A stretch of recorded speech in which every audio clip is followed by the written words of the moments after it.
પર વિશ્વાસ રાખજો. એ મહાપુરુષો એ વચનની ભૂમિકામાં આપણને લઈ જઈને આપણો બેડો પાર કરે છે. કોણ છે આ શરીરમાં? એ સાહેબ બધો વ્યવહાર આત્માનો જ છે, બીજો કોઈનો છે. તમે નજર નાખજો, નજરથી નજર મિલાવજો. આ તો વધારે મારા સદારામ બાપા બહુ કહેતા કે અત્યારે ભક્તોમાં ઠેડ પડ વધી ગયું છે.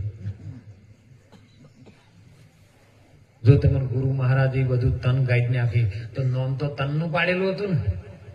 હાલ હું તમારી હોમે ઉભો છું તો તન શરીર છે તો એનું નામ વિષ્ણુગીરી મહારાજ પાડેલું છે.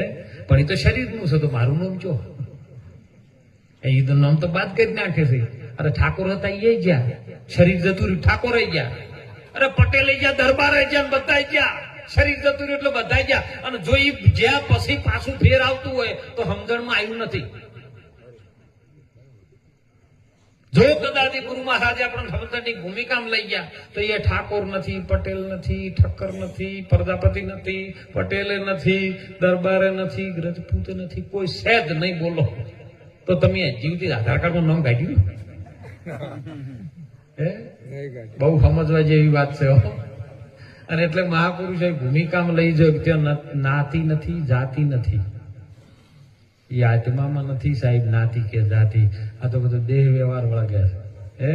વચ્ચે વળગ્યું છે. આયા તાણે કોઈ નતું ને જો તાણે કોઈ નહીં.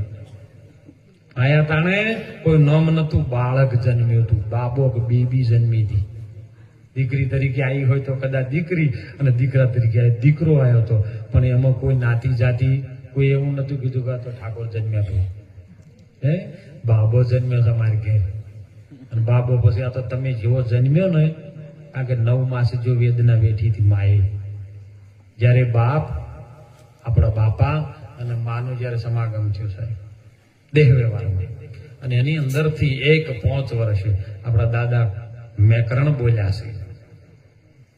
જે કચ્છની ધરતીમાં થઈ ગયા ને દાદા મેકરણ, એ બોલ્યા છે આગળના યુગ તો એવા હતા, આ તો સંતો વિરલા જોણતા, અલખ ધણીને આરાધતા ને આરાધે ધણી મારો આવતા.